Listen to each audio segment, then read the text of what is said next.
Hey, MOMnation. Welcome to our From the Heart podcast, where we share inspirational stories, useful information, and we discuss a wide variety of women-related topics.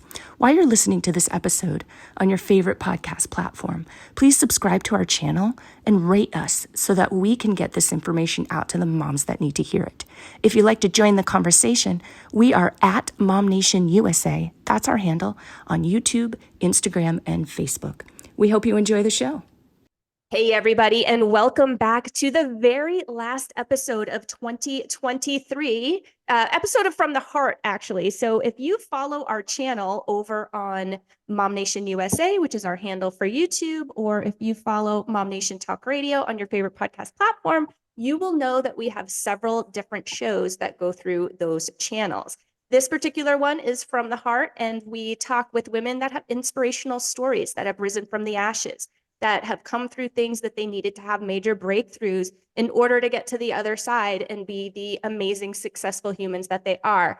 Without further ado, we have one of those amazing, successful humans with us right now. This is her second time on the show. This is part 2 with Kay. How's it going, Kay? I'm good. How you doing? Doing good. Thank you so much for being with us. Yes, no, thanks for letting me come back for part 2. I'm excited about that. Heck yeah. We need to have our bowling star on to talk more. So Oh, how are you holding yes. up through the holidays?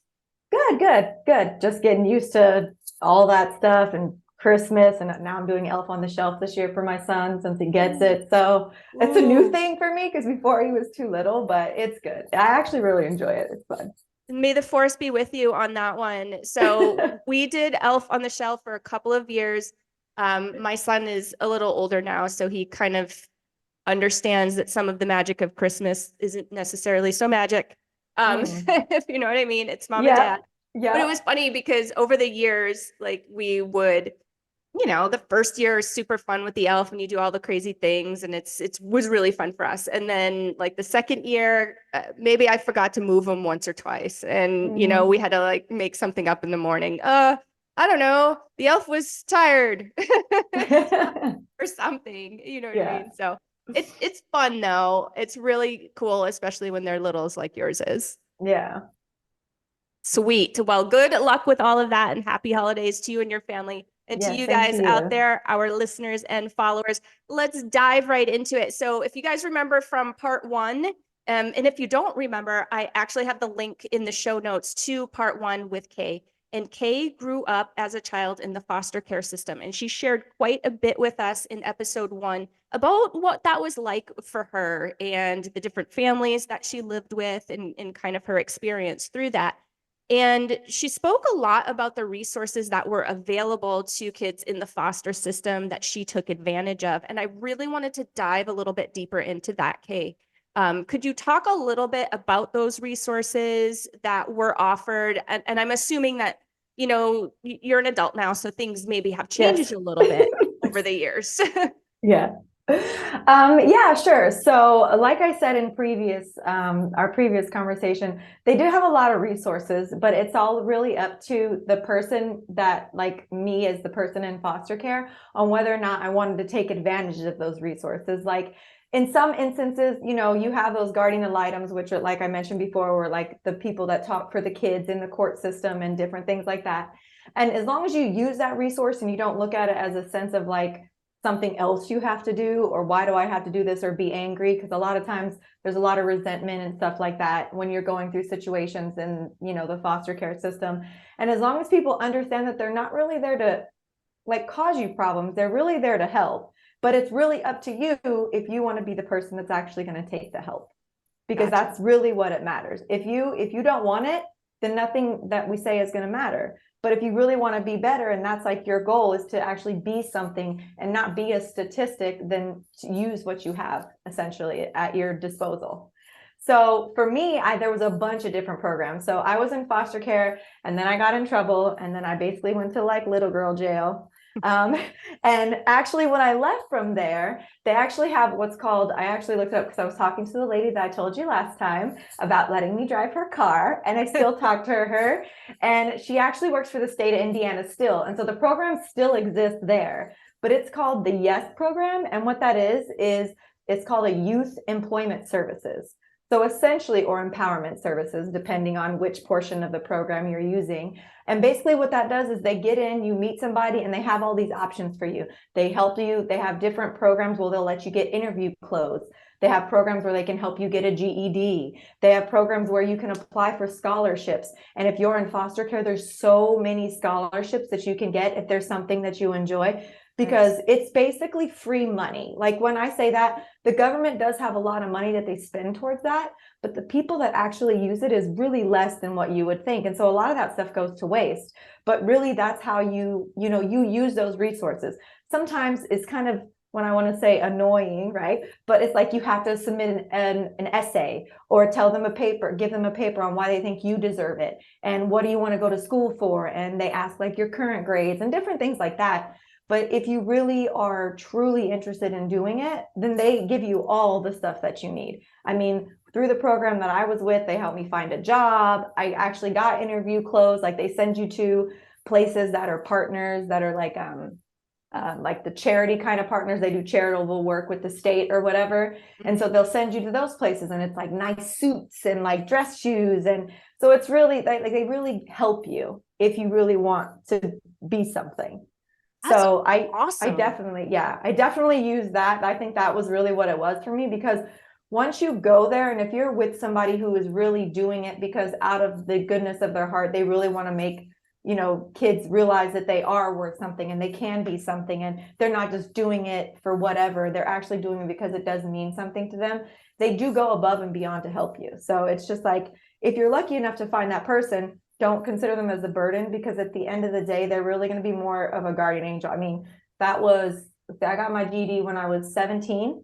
And so that was 20 years ago for me. Mm-hmm. Okay. Mm-hmm. And I still talk to those people to this day. I still talk to some of my teachers that I had when I got my scholarship, when I was going to a community college there. I still have all these relationships, because as an adult, you do look back on those in retrospect and be like, dang, because people will ask you, like this particular podcast, like, what do you think about, what was it that really, got you where you are? Like, why are you so independent? Why are you so strong? Why do you feel like, this is what you want other people to see? And so yeah, no, I love that. And I love that you built relationships that have continued for decades. That is really powerful. And I feel like it speaks a lot to the connection and speaks a lot to the people that you had around you. So they really truly did care, because if they didn't, why would they still be in touch with you, Yeah. So are there any, and I love that they help with getting a job and GED and, skills for interviewing and stuff like that. But what about more on the mental health side? Are there resources as far as that's concerned? Oh, yes, that's like automatically included. So when you, in different aspects of the foster care system and what's considered the youth reentry system, like even if people go to prison now, like as an adult, if I was to go to prison, they have those programs that are available for people to use, to really use that to make those extra steps. Like they want to help people reenter if that's really what they want to do. Like if that's not what you want to do and you want to be in the cycle, then that's your choice. But the options are there. So yes, they do actually provide those things. And it's kind of like a part of like the package, right? It's like, oh, well, they'll ask you, like whoever your support system is, or the person, they'll ask you, do you think you need this? Do you think this is beneficial? And even if you don't want to do it, they still require you to do it. Sometimes they'll actually require you to go through like a mental health evaluation or a psychologist evaluation when you're asking for certain things, or when you want to apply for certain things, just so that they can make sure that what you're asking for is legit. Is it extra red tape? Yes.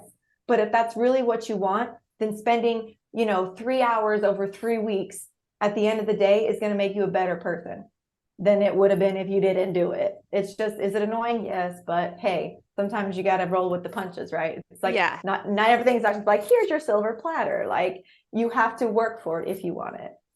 Which I think is a great training for being an adult, because I mean, what is it that we don't have to work for, Yeah, that's true. Yeah, I had to work really hard because I work in technology, and technology is mainly male, right? And I had to work hard to prove that.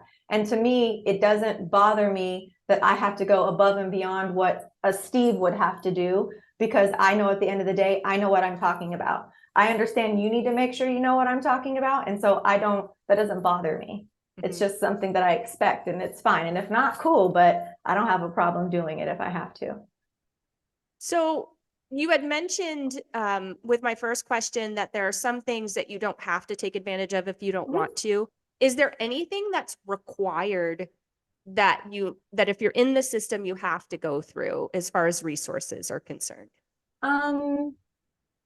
They do require certain things, like it might be like as soon as you get out, one evaluation, or an evaluation if you need something, or because a lot of times when you are a part of the system, like for me, essentially, I basically aged out is what it's called, right? So like you're in the system till a certain time and then you age out. If you want to get out before, you do have the availability to do that, but they do require you to do certain things. So for me, I just kind of rode it, right? I rode the system in the sense of, I know I have all these options available to me, like to the point where I was 17 and I lived in my own apartment. And there was one month where I was in between jobs, or I was struggling or whatever I was doing because I had bought a car, and I had to go through what's like in the state of Arizona, I'm sorry, in Indiana, it's like it's an assistance program for like your bills, like kind of like Access essentially in Arizona, but it's a state government funded program. And if you can show them that like you have a job, or you have this, or you have that, then you can use it, but it's not a requirement, right? It's just one of those things, like, is that what you want or not? If you don't want to age out, right? If you age out, just go with it. Do what they ask, do what you got to do. It's only till you're 18. And then they essentially at that point, like for me, I was 18 and they just was like, okay, she's not a part of the system anymore, she's fine. But like I had mentioned before, I was still technically under the care of a foster parent for that last year, even though I was on my own. So like from 17 to 18, I actually lived in my own apartment and I paid my own bills and I did all that stuff by myself because I had proof of employment and I had all those other items. So I was able to get an apartment at that time, but I was still, apart. And then it was just over. And then one day my foster mom at that point messaged me and was like, hey, I got the letter, you've been aged out, just wanted to let you know. So, going forward, et cetera, et cetera. Got you. Now, the statistics for kids, teenagers mostly, but even younger kids, unfortunately, are alarming as far as addiction is concerned. Did you find, and I assume that the foster care system isn't exempt from that. Did you find that there were an alarming amount of kids that had that unfortunate experience of having addiction issues? I did, but not in my immediate circle of the foster homes that I was a part of in reference to where I was staying. So I did see that a lot in reference with like other kids at school, and like a lot of times when you're in foster care, they do these like holiday parties and these other sort of things where they allow the foster parents to bring their children, and you can really see it like in those sort of instances. Like you can kind of tell like which ones aren't really, they haven't really got over it. And a lot of time the unfortunate portion is that's just trauma. Like they can't get over whatever their trauma was, and so they never can get out of that loop. And it sucks because there's nothing, unfortunately, like as much as me or you or anybody wants to help somebody, if somebody is not mentally ready to face their traumas, like they just, and some people just can't because they literally like they just don't know how to deal with it. And it sucks, but it is something that you do see. Yeah, it's easier to numb it, medicate it, than to deal with it head on. No, I get that totally. Are there some resources for help in terms of addiction within the system as well? There are actually, yeah. So if you're a part of these programs and you start running into problems, if you tell the people that you're working with, like this is, you may not know about, but this is what they do provide you with the resources to go to classes, right? A lot of times they always make you start with like a class, right? Like an AA or an NA or something like that. But it's more of like it's not an adult perspective. It's more of like a child, more controlled environment. It's not like you just go to a church and you're in a meeting with 12 strangers, right? It is very controlled. It's like you meet at a facility that is maintained by, the Department of Health and Safety for whatever state you're a part of. And that person is actually certified that would have those conversations with children that are your age that you can discuss that with. And some people just don't want to do the groups, but they do allow you to do the individual sessions as well. So yeah, it is it is something that is available. That's nice. And I like that they give the option, because I can see how some people might be more comfortable being in a group where they don't need to speak. They can just kind of observe, just sit back and listen. I can see where that would be more comfortable. And then I can see the other side of the coin too, where they do want to speak and share and maybe feel a certain level of shame or just, they're just having those kind of Insecurity, icky feelings. Yeah. Yeah. What's your personal opinion on the resources that were offered to you when you were in the system? Me personally, I would never say a bad thing about it, only because my mentality going into it was, I'm going to use it. I'm going to do it. I need to be something. You know what I mean? I want to be a first generation graduate. I want to have a good job. I want to be successful. I want to have a career. I don't want to be a number on a sheet that's like, oh yeah, this was one of those. You know what I mean? I don't want to be like that. And then even through like my personal family life, and like even after all that stuff happened, there's a lot of addiction and there's a lot of things like that in my family individually that I personally completely like separated from. Like I still have family members now that are actively in addiction, and they'll never stop. I mean, to the point where like one time TMI, but to the point where one time like SWAT was at one of my family members' houses because of, so like there are situations where like I didn't want to do that. I didn't want to be that person. And looking at it now with all the therapy and the things that you learn and different kind of coping mechanisms, you can see why that particular family and member was the one that was succumb to that, because they're more of an enabler, right? They just want to make you feel like you're okay. They just want to blah, blah, even if it doesn't matter what it affects to them or their relationship or their, you know what I mean? Yep. It's more about them making sure. And a lot of times that's like a mother to son or a mother to daughter or dad to daughter kind of situation. It's not so much like cousins and stuff like that, but it is still something that is it does actually happen a lot. And so I enjoyed it because I knew they were there. And if I had a question, I asked. Like, you don't know if you don't ask. If there's something you want that you just don't know if isn't available, you would be surprised at the people that are on your side that know other people, that might know someone, that might know some, you know what I mean? There's the network in that area of like the judicial system that we have is so large. Like, you just have to know that you can ask the question. The worst question you ask is one that you don't ask. You know what I mean? Like, that's the worst thing you could do, is not ask the question, because all they can tell you is no, but you're not any worse off than you were before you asked, because you didn't know anyway. And that makes so much sense. And so you attribute, I mean, obviously you are who you are and you're a strong person and you're an intelligent person, but you attribute some of your success to the resources that you took advantage of in the system. Oh yeah, for sure. And I also, and I think I mentioned the last time, I also had a boyfriend that was like 10 years older than me. Okay. Well, I was way back then, okay, 20 years ago. But that was also like that for me, though. I had aside from the I don't know, like the goals or the grandiose other people thought I could be in that notion, I had someone else that I trusted that wasn't a part of that was there to kind of tell me, you got this, man, you're good. Like, okay, you need a ride. Like, what do you need? Do you need me to buy you some shoes for this job? Like, it's all about being able to have, just that, you know what I mean? It's outside of the bubble. And I do think that was super imperative for me, because I don't trust people. I don't like you. I'll tell you anything you ask me. And I have like a sorry, not sorry mentality. Like, I will ask, if you ask me a question, I'll answer. But if you don't like what I have to say, then it's not going to bother me, right? But I understand that sometimes that's just how it is.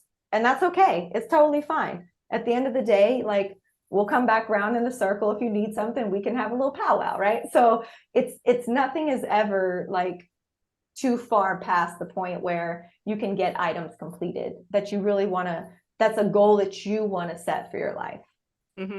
Yeah, that makes sense. And I have had enough time with you and had enough conversations with you to know that what you just said is exactly how you are. And it's awesome. I have to say. So what did you do after, once you aged out? Were the resources offered enough, or did you seek additional help, or like kind of how did that unfold? So after I aged out, I was on a scholarship, and in the scholarship that I had at that point, in the that time range, the scholarship I had was like an LGBTQ scholarship where you apply for it and they give you, you know, whatever $1,000 is, and they do it every year. Like they actually do that here. So here in the state of Arizona, it's actually called like the Phoenix Pride Scholarship. Oh, And cool. so people can go in and they can apply for these scholarships, and they ask you letters and you have to provide some documentation. But that really helped me, like after, because I got my first degree before I even applied for that scholarship, because being a foster child, you are covered. Your college is covered. You don't pay for it. Oh, You just say, I'm part of the state. They give you some paper, you go, and then you get a college degree. Like I say that in simple terms, like it's really simple, but it is almost that simple. Like it's there. If you say, I want to go to college, and you have your GED or your high school diploma, then all they have to do is say, okay, here's the document that says you're part of the state. You have a scholarship, we'll go there. And then you have to apply for like financial aid, essentially, through the government, but it's all free. Because you're a foster child, you don't pay for it back. Like in those instances, like during that time. Obviously afterwards, and you age out after 18, you are required to do like the PLAs or whatever kind of federal loans that you need to apply to complete after that. But actually, so I have 2 degrees, which I completed in about 6 years. I have an associate's and a bachelor's. And out of that 6 years, the unfortunate thing is I moved here. And so I was considered an out-of-state resident. And so my tuition was double for the first year. But for me, as an example, I have $20,000 in student loan debt, but that's it. And I have 2 degrees. Like there are people who have that after 1 degree, right? Like if you're not smart with your money, because a lot of kids, they'll get money like, hey, I got money, let's do this. Like my thing was like, you get the money, you pay for your school, and then I'm paying my rent, right, for 6 months. So I don't have to worry about, but I'm still working, but at least I know I have that security system. But that was just something that like I set in play. That wasn't something someone's like, you should do this. But that's how I used it. And that's how, like, that's essentially what I used that $20,000 for between both of my degrees was, hey, I'm going to pay 6 months of my rent because I know I'm going to get this $2,500, or, you know, back then rent was cheap. Okay. It was You're like right. $700. You're Okay. right. I had like a 2-bedroom duplex for like, I think it was $900 with a garage. Okay. Yeah. So that was a Dang. long time ago. But like, and so I used it for that. I used it. I paid rent. I did these things, you know? And so I think that that was like important for me to do, because I know you only get so much, right? It's not forever. You just have to be smart and make the right decisions. Mm-hmm. Did you tap into any other type of help, and like in terms of mental health or anything like that? After I aged out, no, I didn't actually, because when I was in the foster care system, I actually at one point in time was in what's considered, it's called charter is what it is called, you know, it's not open anymore, but they have different facilities that are like residential facilities for kids with behavioral issues and stuff like that.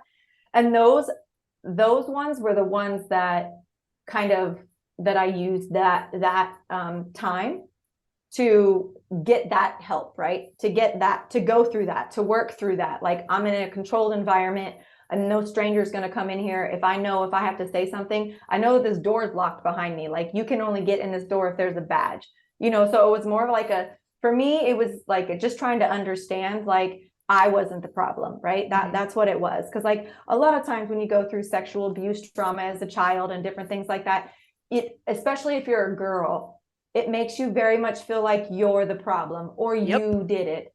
And the truth to the nature is it was never your problem. You didn't do anything. You're 5, you're 6, right? I mean, mine probably was from like 6 to 9 in different aspects and stuff like that. But like, I'm 6. I don't know I don't even know. So like at the end of the day, you just have to understand that that's what it was for me. The key was, it's not you. And if you can let go of the fact that you can really understand that sometimes people are just sick and people can't help themselves. Like it's just a disease. It is a legit thing that you can't fix. And there's nothing you could have done to make it any better. That is when you really are able to like kind of heal past that, because that's when you really understand, you know, there was nothing that you could have done or anyone else could have done to change the outcome of what happened. Yeah, that is such powerful, good advice. And I love your delivery. because it's so like, well, that's what it is. And it's, and move on. And it's true, right? Like, I that's mean, what it's it is. kind of, sometimes it's a little coarse. I know I'm a little harsh sometimes, but because I've went through all that time. And so the emotions are not there for me because Right. I've worked through those and I understand it. You know what I mean? Like if you would have caught me 15 years ago, we may have been had a different conversation. Right. But now that I've matured and I've gone through these phases, to me, it is kind of like that. You know what I mean? I get it and I know it. And so it's okay for me to say, and it doesn't bother me because it allows other people to understand that, yeah, it sucks. But guess what? Like, I'm still here. Like, we're all still here. It's cool. Like, you'll be fine. It's kind of, that's kind of what it is for me, I guess. I don't know. Yeah. Like, you're safe now. And you realize that it was not your fault then. And I think there's just so much growth in that statement. Yeah. And I try to look at, I had this really weird mentality. Like I try to look at the glass half empty instead of half full. And just sidebar, I was getting a tattoo done a couple weeks ago, and I was actually talking to my tattoo artist, and he asked me, he said, "Hey, all the time people have said that, I never understand it. Can you explain it to me?" And I explained it just like this. I said, "Look, if the glass was empty, what would it be?" He's like, "Nothing." And I'm like, "If you broke the glass, what would it be?" "Broken." Well, if you look at it like there's water in there, you can hydrate yourself and you'll be okay. Like it's kind of one of those like, oh yeah, you should have more, but you could have nothing. You could be someone you see on the street or something that has absolutely nothing, but you have 5 sips of water. That's more than what somebody never will have or doesn't have now. And so when I explained that to him, he's like, "Oh my God, that's the best explanation anybody has said to me," because I guess he never really looked at it like that either. Like I didn't look at like something is better than nothing. And he's like, that's what I think the power in the statement is, something is better than nothing in that particular reference. So that was sidebar, but no, I love it. And he's right. You have a gift. Your delivery is amazing and it kind of simplifies complex things. And so I appreciate that. And I know that our followers and listeners do too. So last question for you. Sure. What advice do you have for kids that are currently growing up in foster care? I think the best thing I have to say to the kids in that instance is it doesn't last forever. Like it sucks right now. It's going to suck really bad. And you're going to hate yourself and you're going to hate everybody else. And you're going to be happy and you're going to be sad and you're going to like people and you're going to hate people. And I say hate in the word is like, that's how you feel. That's the emotion you feel as a child or as somebody who is unable to really process what that emotion really is. And it's not actually hate. It's something else. That like hate always boils down. It always has a different like child to it, right? Like people use that as one group, but really there's always something below it. And people just use that because they don't really know how to put their words in to explain kind of what their problem is. So I use that in that sense, just so that it kind of resonates with kids that would hear this, right? But it's that, and if you have the resources, use them, because at the end of the day, those resources, we're paying for them anyway. And I say that in like I mean a collective we. Right. Like we pay the government, we pay our taxes, those are still things that people are already paying for, that are already available to you. Are there hoops you have to jump through? Yes. Are there questions you might not want to answer? Yes. But guess what? At the end of the day, it all is worth it at the end. Like, look at me. I have 2 degrees. I am a project manager in IT right now. I have a 4-year-old son. I mean, I live on my own and I do my own things and I'm very independent. And if like I was in a relationship with somebody today and we broke up tomorrow, I would still be okay. Because at the end of the day, being able to protect yourself, but also being with other people or in other situations is really important, because at the end of the day, if you don't have one, you only have yourself. Like and you have to like own it too. Like, know if you're having a bad day, know if you really don't want to talk to this person, but also if you're in those situations where you're meeting people and you really ain't feeling it, tell them that too. Because especially psychiatrists, okay, they will ask you forever and ever and ever. And they're like, "So how you feeling today? Okay, so how's that make you feel? Okay, and so what do you think about that?" But like, if you just tell them straight up, "I know you're asking me all these questions and I just am not feeling it right now," a lot of times they take that and they'll talk about other things, right? You have to be able to speak for yourself. Yeah. If you don't use your voice, you're mute. Nobody understands. Nobody can help. Nobody can talk through it. You know what I mean? It's your voice is so powerful, regardless of age, sex, gender, race, religion. It doesn't really matter. Your voice is what makes the difference. If you don't use it, what's the point? Mm-hmm. It makes a lot of sense. And thank you for that. Another thing that kind of came up for me, and you can confirm this perhaps, is that there are people in the system that are there to help you and truly care. Yes, for sure. Right. And like, I can imagine how isolating and how lonely it may feel to be going through, this kind of thing without family, without siblings, without these true connections. But there are some people, now I'm sure there are some people who don't quite fit this description that work in the system, but it sounds like the majority are really truly care and really have a big reason to be there. Yeah, because think about it, like teachers. Teachers don't teach if they don't like kids. Like, you know what I mean? Like, for me, I love my son. He's the best thing since sliced bread. But I don't think I could teach 4 and 5-year-olds all day because I don't really have the patience, right? Right. So like, but I feel like people who actually go into that, like, that's what they do. That's their superpower. Their thing. Yeah, right. Yeah. And so it sounds like you developed some close relationships with some people that were helping you out. And my assumption is that that was very helpful for you at that time. For sure. So reach out. And that's what I'm hearing you say. Reach out to the things that are available to you. Reach out to the people that are available to you, because that's simply going to make you stronger. That's simply going to help overcome the struggle that honestly we all deal with as we move into adulthood, regardless of what we went through as children. I feel like that transition is such a struggle that if there are resources there that are available to you and people who care that you can tap into, take it.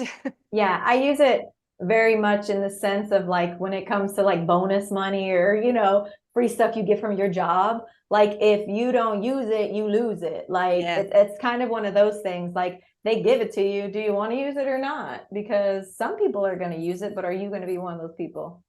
Yeah. Yeah. Awesome. Well, thank you again for bearing all, for answering every question, because there weren't that many questions, girl. They weren't that bad, were they? Yeah, no, they were fine. You're awesome though, and I so appreciate it. You're such an inspiration. Everybody just wait, you'll see Kay in a bowling center near you, because she didn't mention it, but she is a competitive bowler. Can you just like give us a little snippet about what that is and how you got into that? And because I just think you're such a badass. I actually started out with my aunt when I was little. There was a bowling alley here when I lived with her that we started. And then I actually moved back here and I was volunteering at a horse ranch because I have a connection with horses because my aunt had them when we were growing up and we always had 3 or 4 of them. And so I was actually volunteering at a ranch, and one of the girls I was volunteering with, I actually saw this bowling at this old company that I worked for. We were going to start a bowling league. And so she actually was one of the people. And it just wind up working out that I saw her at the ranch and I saw her at bowling. And then that was probably, let's see, 13 years ago, maybe. Wow. Like 13 years ago was when I moved out here in 2010. And so like, that's kind of when I was like, oh, this is fun. Like you meet people, you hang out. Some people are more competitive, some aren't. And I'm going to be honest, like I did it kind of, and then I didn't, and then I did. And then I had my son. So then I was really off for like 5 years because my son is 4 now. And then when I came back, it was kind of like my mentality was, do I want to do this for real? Or do I just want to kind of do this? Because doing it for real it's way more, I'm very competitive by nature to me. Like put me in with the dudes. Let's play some basketball. Let's play some football. Let's get on some video games. But again, that's just part of my personality because of the field that I work in, right? So like I'm ready to get in there. I don't care. I'll pull my sleeves up. We can do whatever we got to do to make this work. And it's very interesting also in the friendships and networks that I've built even in bowling, that the people are really that, like, they'll help you if you ask. If they're having a bad day, probably don't ask them, because they probably literally, I mean, like, I literally have a friend, his name's Jacob Buttriff, and he actually bowled on Team USA, and he is a professional bowler. I mean, and Wow. he makes a ridiculous amount of money per year, and he coaches at ASU for the college kids, and all these things, right? And so, like, he's a really good source of knowledge just for me, and I like that, because I know when we're going to bowl or whatever, I know we're bowling competitive, even though we're hanging out as friends. And so, and he's, like I said, since he's such a great use of knowledge, I use him a lot to, like, just take stuff for my own game. And I'm like, yeah, that's good. Okay, I would take that, like, stuff like that. But it's good. It's fun. It's a very, I'm not scared to go somewhere that makes me uncomfortable. I'm not scared. Like, even if I don't think I'm the best, I'm still going to do it, because for me, it's about the experience. You don't know what you're going to learn or not learn about yourself or other people if you don't put yourself in situations where you're not 100% comfortable. And so for me, I own that all day long. I'm like, I'm going to do so bad right now, but I'm going to do it, because if you do bad, the whole point of it is you learn something. Right. It's like anything you do, it's practice, not perfect, right? You always learn something if you pay attention. And sometimes that's all it takes. And that's why I do it, to me, honestly, because it's very much like it's a constant learning experience. And I like that I can always learn something new about myself or about the items that I have in reference to my equipment as I'm doing things.